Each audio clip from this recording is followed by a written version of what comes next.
सो gate data dot data के column के अंदर मेरे पास जो टेबल्स आ रहे हैं, जब आप उनके खाली सेल पर क्लिक करेंगे, ख्याल ये रखिएगा कि आपको टेबल के ऊपर क्लिक नहीं करना है। आप जब माउस ओवर करेंगे तो आपको हाइपरलिंक का सिंबल नजर आएगा। आप जब इस पे क्लिक कर देंगे अगर मिस्टेक से, तो ये एक्सपैंड हो जाएगा। ठीक है, हमें फिलहाल टेबल को, इंडिविजुअल टेबल को एक्सपैंड नहीं करना, बल्कि सारे टेबल्स एक्सपैंड करने।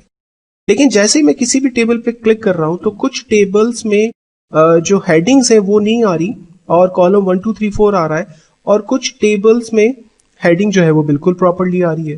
राइट, तो मैं ये चाहता हूं कि इन टेबल्स में जिस पर हेडिंग वो कैरी नहीं कर रहा है तो उसे हेडिंग्स मिल जाए, यानी फर्स्ट रो एस हेडर बन जाए। सो ऐसा करने के लिए मैंने again get data dot data के कॉलम को सेलेक्ट किया हुआ है और ऐड कॉलम के टैब में से कस्टम कॉलम में जाकर हम एक न्यू कॉलम क्रिएट करते हैं जिसका नाम मैं दे देता हूं फॉर एग्जांपल विद हेडर्स, और इस पर मैं एक फॉर्मूला सेट करता हूं टेबल डॉट प्रोमोट हेडर्स। ख्याल ये रखिएगा कि ये केस सेंसिटिव है, टेबल का टी कैपिटल है, डॉट के बाद पी, प्रोमोट का पी कैपिटल है, हेडर्स का एच कैपिटल है, ब्रैकेट ओपन।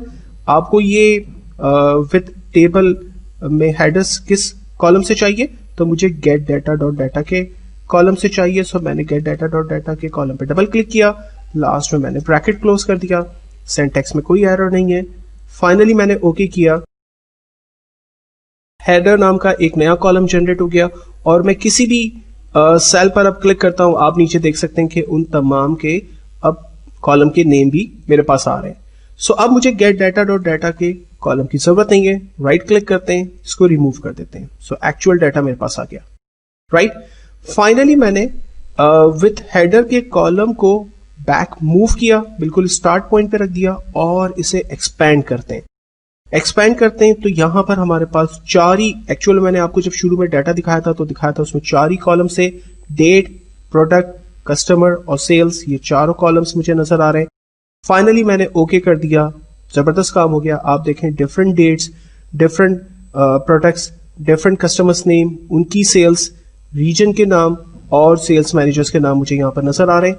सो अब मैं इनके जो है वो कॉलम के नामों को सेट कर देता हूं। जैसे ये हमारे पास डेट है, इसका नाम प्रोडक्ट है, राइट, और ये हमारे कस्टमर्स हैं और लास्ट में हमारे पास सेल्स आ रही है।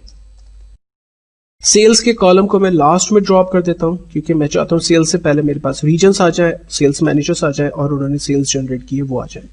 और मैं तमाम के जो डाटा है उसकी फॉर्मेटिंग को सेट कर लेता हूं। सो फर्स्ट डेट का जो कॉलम है उसकी फॉर्मेटिंग को मैं डेट कर देता हूं। प्रोडक्ट हमारे पास टेक्स्ट फॉर्मेट के अंदर है, कस्टमर्स अगेन टेक्स्ट है, रीजन ऑलरेडी टेक्स्ट ही आ रहा है, सेल्स मैनेजर टेक्स्ट है और sales amount actually whole number है। सो मैंने तमाम की फॉर्मेटिंग को सेट किया एंड देन लास्ट के अंदर ये फाइनल डेटाबेस में इसका नाम कर देता हूं एंड देन ओके, और लास्ट में मैं होम के टैब में जाके क्लोज एंड अप्लाई के बटन पे क्लिक करता हूं। ये फाइनल डेटाबेस नाम की क्यूरी मेरी लोड हो रही है जिसमें रीजन्स मुझे नजर आ रहे हैं, जिसमें सेल्स मैनेजर भी नजर आ रहे हैं। तो फर्स्ट मैंने रीजन वाइज सेल्स जनरेट कर ली। आप देख सकते हैं तमाम रीजन्स की सेल्स मुझे नजर आ रही है, और अगर मुझे इसे रीजन्स और सेल्स को टैबुलर में देखना है तो आप देख सकते हैं कि 83322 टोटल सेल्स है। अगर मैं तमाम प्रोडक्ट के अगेंस्ट में जो सेल्स भी है वो देखना चाह रहा हूं तो वो भी बिल्कुल सेम है, जबरदस्त हो गया। इसे मैं कॉलम चार्ट में देख लेता हूं। अगर मुझे तमाम कस्टमर्स का डाटा देखना है तो मैंने तमाम कस्टमर्स के डाटा को देख लिया, राइट। और लास्ट में अगर मुझे सेल्स मैनेजर्स की सेल्स को देखना है तो ये मैंने सेल्स मैनेजर्स की सेल्स को भी यहां पर देख लिया।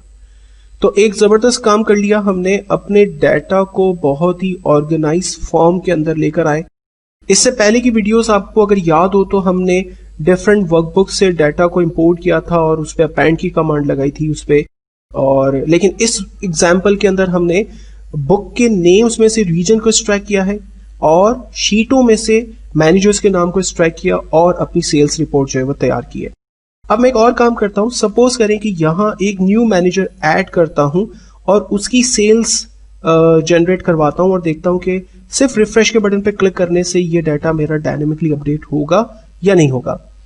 तो मैं जा रहा हूं अपनी वर्कबुक में और सपोज करें चले जी वेस्ट रीजन पे चले जाते हैं और वेस्ट रीजन की वर्कबुक में सेम एक पूरी वर्कशीट को मैं कॉपी कर लेता हूं लास्ट में और इस वर्कशीट का नाम मैं कर देता हूं इरफान, राइट, और इसे सेव कर रहा हूं, क्लोज कर रहा हूं और मैं यहां आके जस्ट रिफ्रेश करता हूं। आप देखिएगा वेस्ट रीजन की सेल्स इंक्रीज हो जाएगी, ग्रेट। आप देखें तमाम नंबर्स चेंज हो गए और यहां पर इरफान भी अब नजर आना शुरू हो गया, राइट। तो ये एक्चुअली एक बेनिफिट हमने देखा कि पावर क्यूरी को यूज करते हुए अगर आप डाटा को डिफरेंट वर्कबुक से, डिफरेंट वर्कशीट से लेकर आए और एक पावरफुल डैशबोर्ड डिजाइन करना चाहें तो ये विद इन नो टाइम, बहुत ही थोड़ी देर के अंदर हमने बना लिया। और बैक एंड पे डाटा को जब भी चेंज करते हैं कुछ भी नहीं करना नेक्स्ट टाइम, सिर्फ रिफ्रेश के बटन पे क्लिक करना है, पूरी डैशबोर्ड के अंदर चेंजिंग समय नजर आएगी।